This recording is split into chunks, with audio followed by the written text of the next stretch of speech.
Hey, Spotlight fam, it is your girl Rose, and I am here today with Councilwoman Blegay from District 6 in Prince George's County. Welcome back to the Spotlight. Hey, thank you so much for having me. Yes, of course. And so, I really love to catch up and talk about what's happening in the county, and especially because we are 6 months into the year, about to hmm enter into the seventh month with all that's going on with this new administration federally and a lot of things happening here in the county as well. So let's get into all of that. I can't wait to do it. This is an exciting time in the county, although we're hitting a bridge with some issues with the federal government and things like that. I mean, we were supposed to have the FBI, and we're going to get that back. We're going to fight for that. Some of those things have been impacted our economic development plans. Yeah. However, I would tell you this: things are still moving forward, and that's what makes me very optimistic about the future. Is things are moving forward and haven't been as smoothly moving forward until really recently. So let's talk about moving forward because there's been a lot of chatter with, like you're saying, they're talking about losing things, the FBI, hmm and then Six Flags, and then the Commanders. And it seemed like all of that kind of hit us at once. Right. And so many people were really surprised about Six Flags. Right. And now that we're past the shock of the news, they want to know what is going to happen with all of that space. And there have been a lot of ideas circulating on social media about what it could be. So, what is the chatter with the council and thoughts going on along that? So I wanted to. So first of all, I will tell you, everyone, I was shocked myself when it came to Six Flags.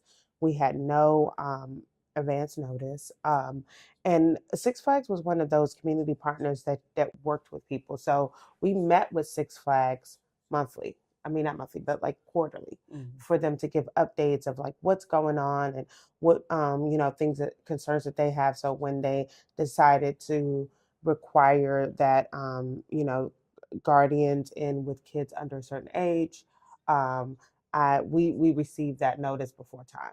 And so I've never thought that if Six Flags was leaving, I would get such last minute notice. I got a call at 4 o'clock to talk with an executive with Six Flags, and literally it was on the news by 5. Wow. So it was so I was shocked and frustrated and upset actually.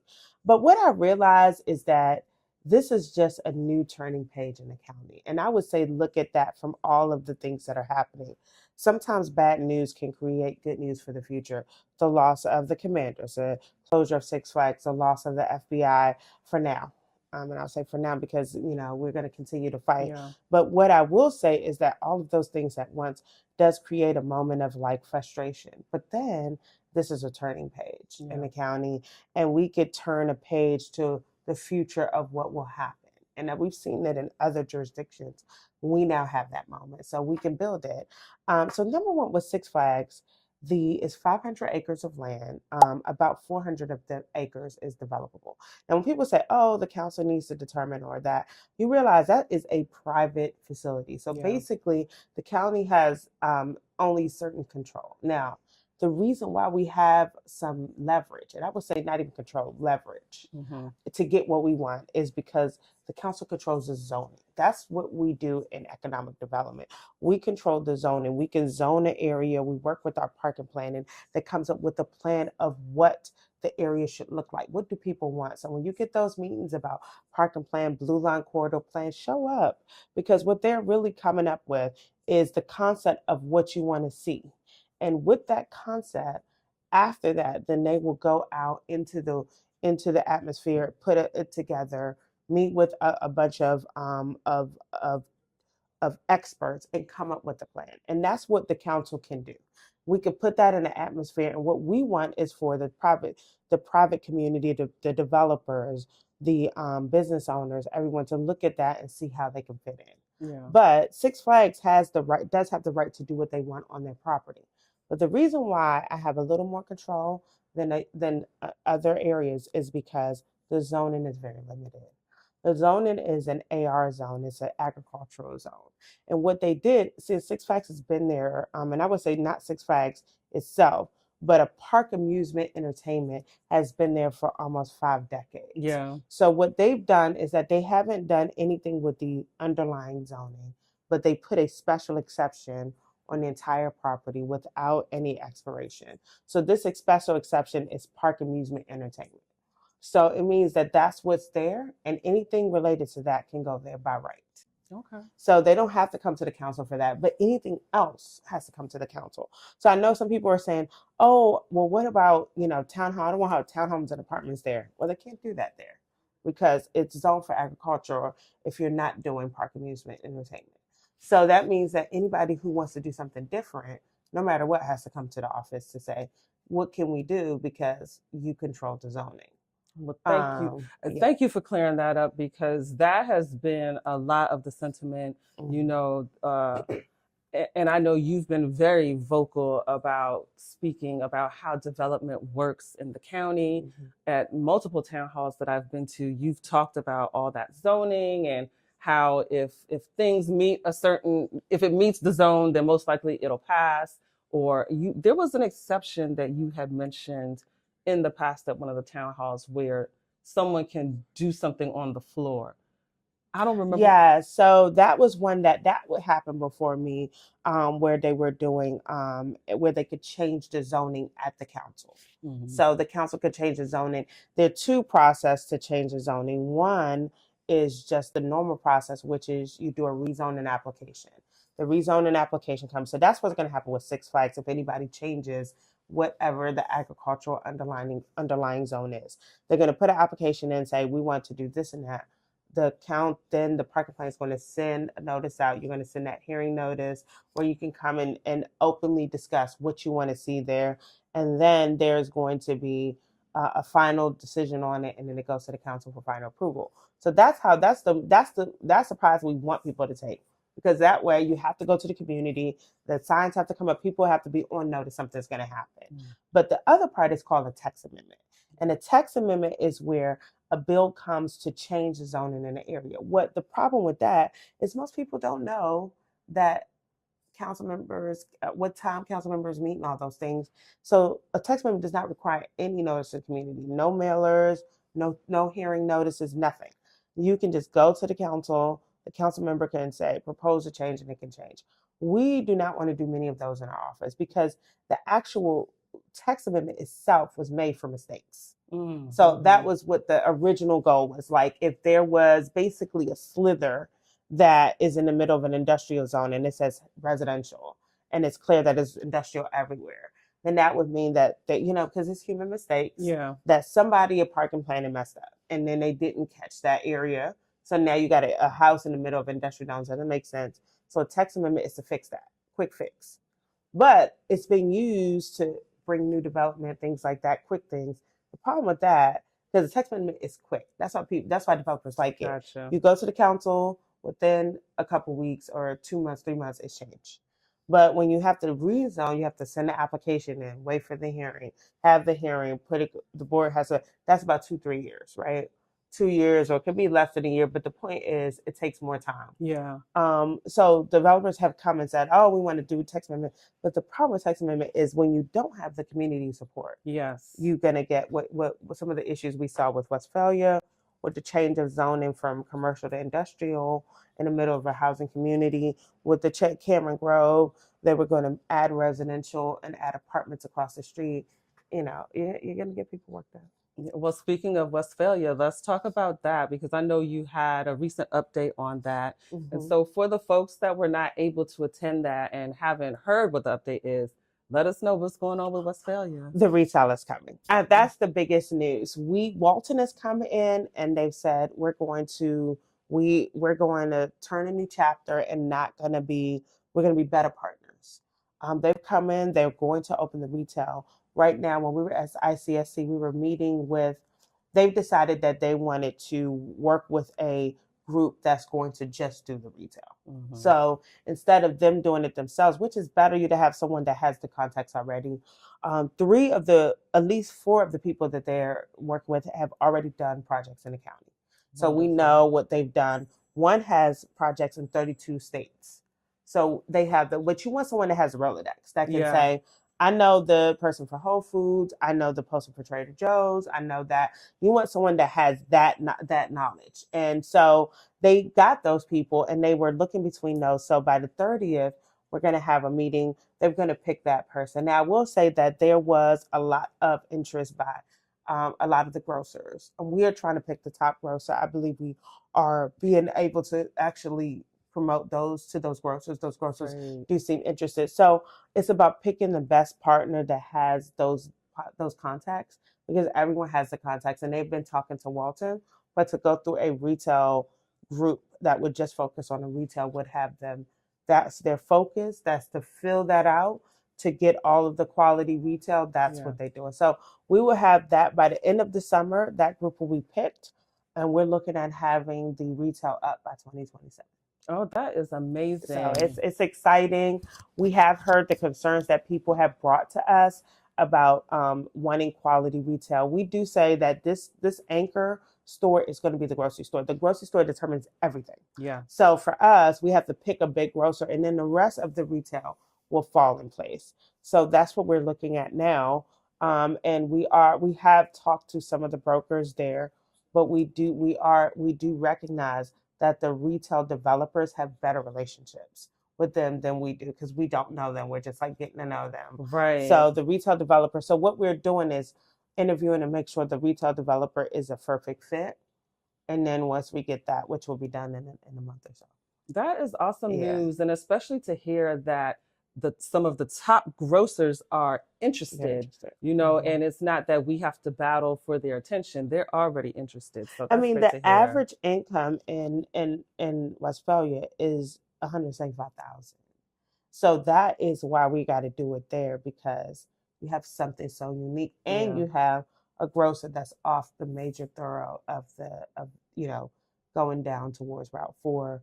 Going down Route 4 towards Calvert County. So we have Suitland Parkway right there. So it's a well-trafficked area. Right. So we do recognize that. And that's what we're trying to let the developers know, which they understood that. And I will say that we don't have to worry about grocery stores and closures with a lot of the recession things going on. Yeah. People will shop at grocery stores. They need food. So there's some other stuff, like I will tell you, office space is not very popular these days. Mm-hmm. A lot of people work from home. So there's always that. And that was the original goal of Westphalia, was like it was going to be this huge office park, but that was 20 years ago.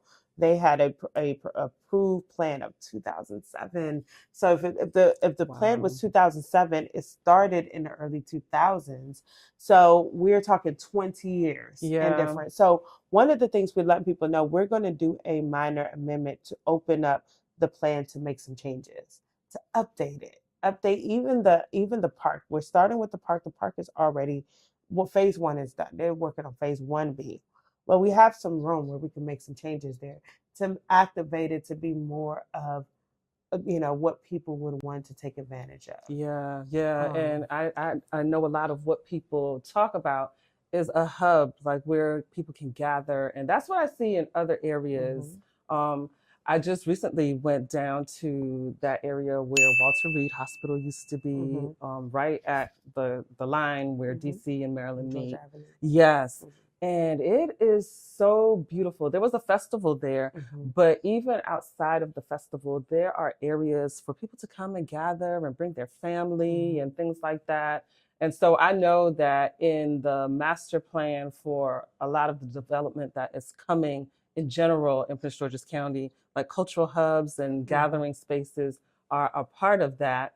But you mentioned the ICSC conference, mm-hmm. and that happened last month in May. Mm-hmm. And I saw that a lot of the folks from Prince George's County, a lot of the folks that are involved in economic development and things of that nature were at that conference. And I saw that you were there. So tell us how that went and some of the people that you talked to, and give us the lowdown. So for that one, Westphalia won. We brought the whole Welton team there. We had to meet with some of our, we outlined the retail developers that they wanted to meet with. And at the booth, they met with a lot of them there. They had meetings with Wonderful. them throughout there. So it was nice to see the different developers. One of those, we went to their booths because a lot the retail developers are very popular because ICSC is a retail conference. It's about shopping center conference. So all of the retail developers go there and they set up a whole display, right? And it's a beautiful display. They spend money on it.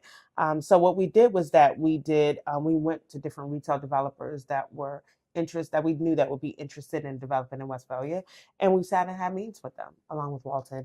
And Walton was very excited. We, like I said, that was when they came down with the list of the four that we were most likely going to work with.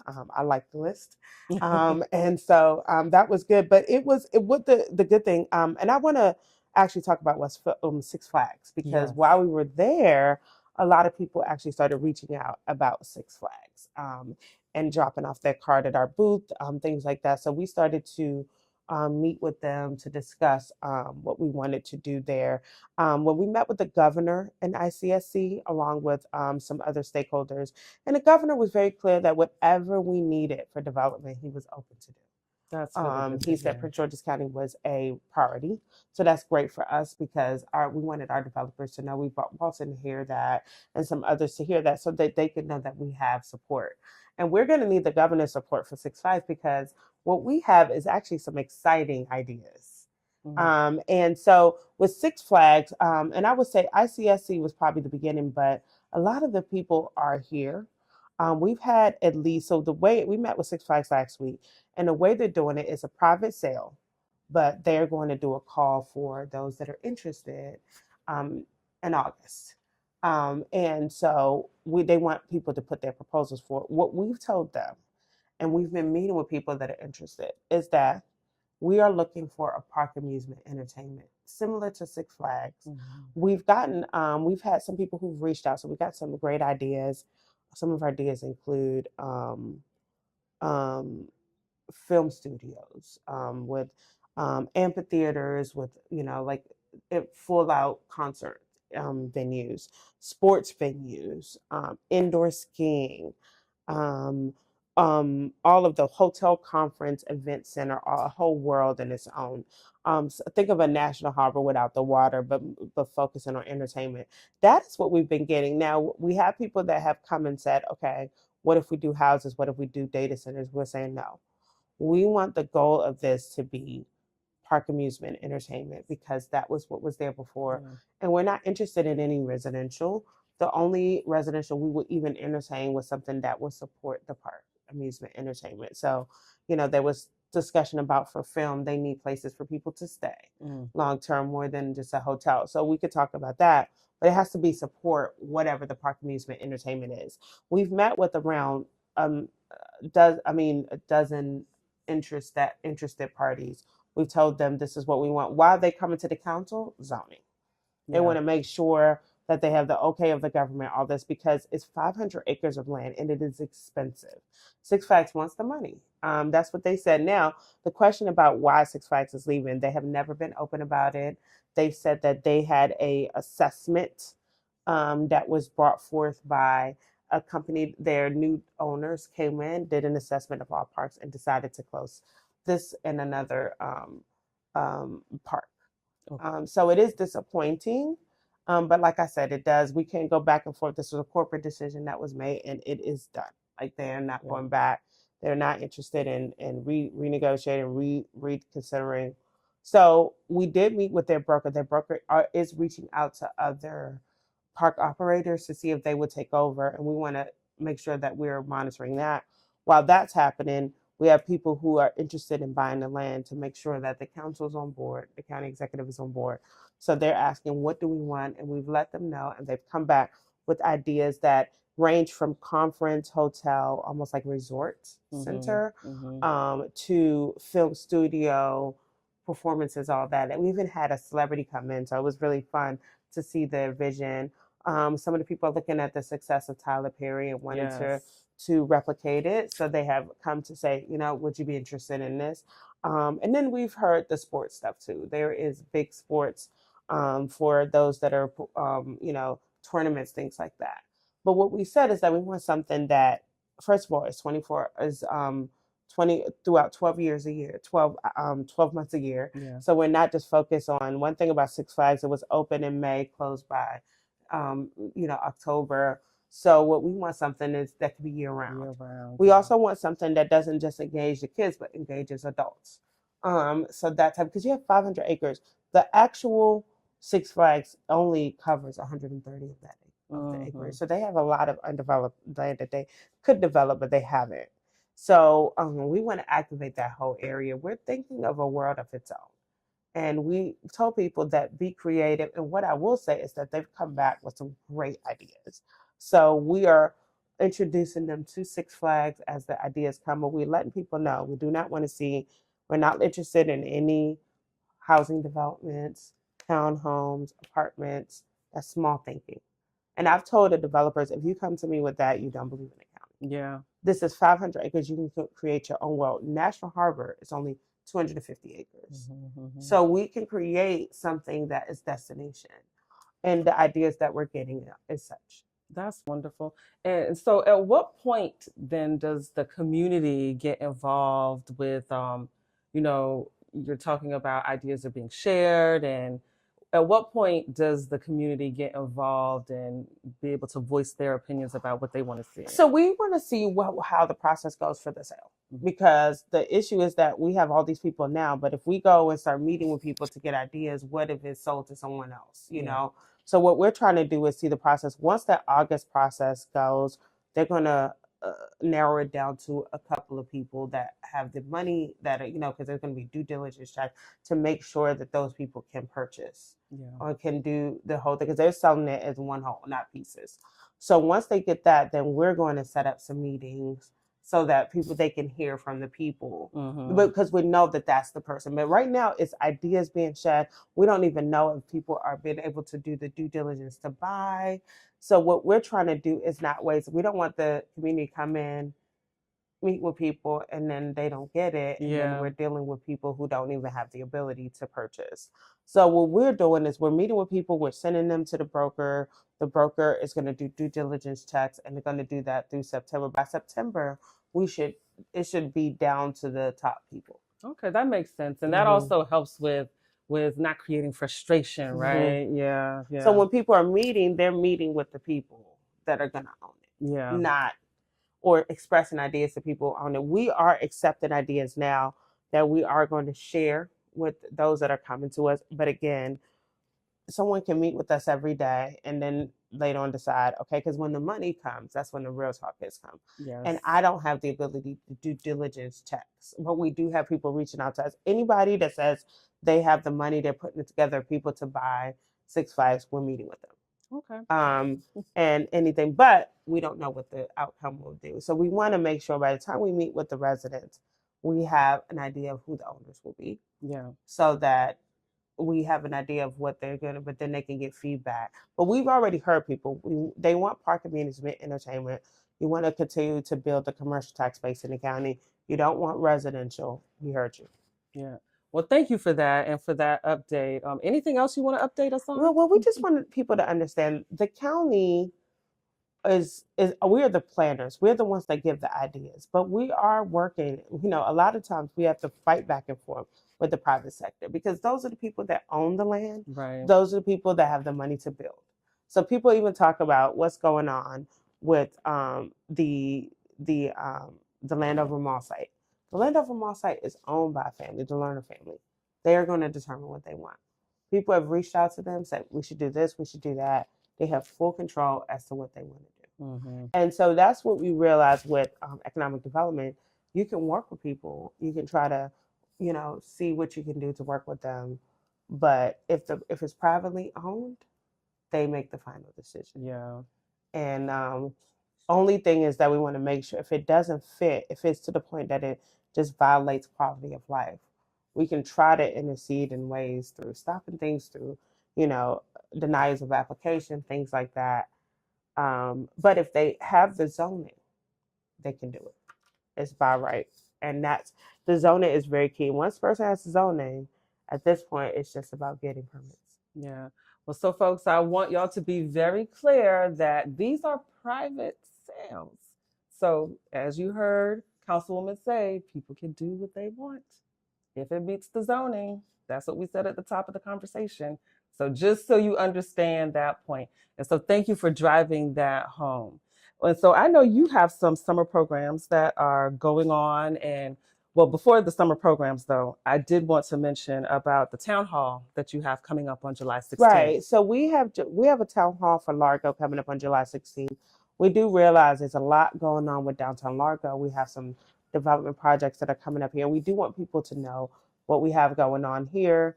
There has been some stall in some of the major projects, so we want to give people an update that's coming up. So July 16th, we want to see you there. And we just want people to be engaged in what's going on. And with Largo, we haven't had that meeting yet. So Yeah. we need to do that. And there are some things up Lossford Road, down near the hospital. We have more developments coming, and we want people to know about it. And if you guys have not been down Lotsford yet, they're starting on the Civic Plaza over here where the center of Prince George's County government is. So that is it's moving forward. Right, So right outside. yeah, I'll be happy to be a part of that town hall on July 16th. And then you have some summer programs for our young people. You have the youth leadership and the community program. Tell us about that one. Yes, I am so excited. We want to be able to host our youth. There's a summer program we're working with the Community Impact Center, and also I need some youth advisors. What we realize is that we do a lot of things that impact the youth, but often the youth is not in the room. Yeah. So these are going to be advisors to me to tell me, here's what the youth need to do to make a difference in the world that they're in. And that we want the youth to actually say, here is what will make better for my friends. Here are things that we would like to see. And we want youth to be able to speak for themselves. So if you're interested in joining the Youth Advisory Committee, or you want to join our summer program with the Community Impact Center, sign up. Yes, and I'll make sure to post all that information so that you have it, because I know for the youth leadership program, they're actually looking for speakers for that. It's for 2 weeks in July, and they're looking for speakers for the program to be able to come in and encourage and inspire our young people to help them develop as leaders. And as you heard Councilwoman Blegay say, that she's looking for an advisory committee of young people. And I have seen what that has done. For instance, the council has a youth advisor on there. And to see them be a part of what's happening in our county and to be going through that as a leader, you can't get that experience anywhere else but going through it. So those opportunities are available, and I'll make sure that I link that. And so finally, to wrap things up, I do want to talk a bit about you, because I know that you are up for reelection next year. And so tell us a bit about you personally and why you started as a councilwoman in 2022. What inspired you to want to be on the council? Well, my family, my dad was from Liberia, and my mom is from Nigeria. And my dad had always, he had come here, and then the war started in Liberia. He said, you know what, this is your home, because I was born here. He said, you need to engage in it, invest in it, because you have opportunities here that we can't get at home. And that was when I was little. My parents used to tote me to all the meetings, DC Council meetings. I know at one point we even went to Prince George's County, where Paris Glendenning was the county executive at the time. So it was just like a very amazing experience as a young kid. I always tell people, break your kids, because you really don't know what your kids will grasp onto. And when I got to college, I went to University of Maryland. I always in high school said that I was going to be a doctor, because I had a Nigerian mom that said, you'd be a doctor. So I was like, okay, I'm going to be a doctor. But when I got in college, I was like, I'm not sure about this doctor thing. And I went and I took a class in government politics, and I just fell in love. And I did an internship with a delegate in Annapolis, and that changed everything, because he was young himself, and he seemed like an old man when I was there, but he was 30. And he was like, yeah, you're 19, the 30-year-old man is old. But he said, you need to get involved. And just seeing him involved got me to say, I should be doing this. Yeah. And it was history after that. I got involved with Young Democrats. I went to law school, came out, started my show Chat with the Lawyer to connect residents with legal support. And then after that, I ran for delegate in 2018. I lost that one for 25, and then I ran again in 22 and won council. And actually, sometimes God takes you where you should have been. Yeah. I am more of a community person on the ground, in the weeds. And at the state level, I probably would not have been able to do that. But the county gave me that opportunity, and I am very blessed for it. Well, great. And so I look forward to supporting you in 2026. I love that you are so vocal and advocate for us, and you show up. Yeah. You show up. And so that's what I love about having you as my council person. I'm in District 6. I appreciate you. So thank you for this chat today, for catching up for over the last 6 months. And guys, look forward to her being on the spotlight again. Until next time. Bye. Thank you. That was great. Thank you.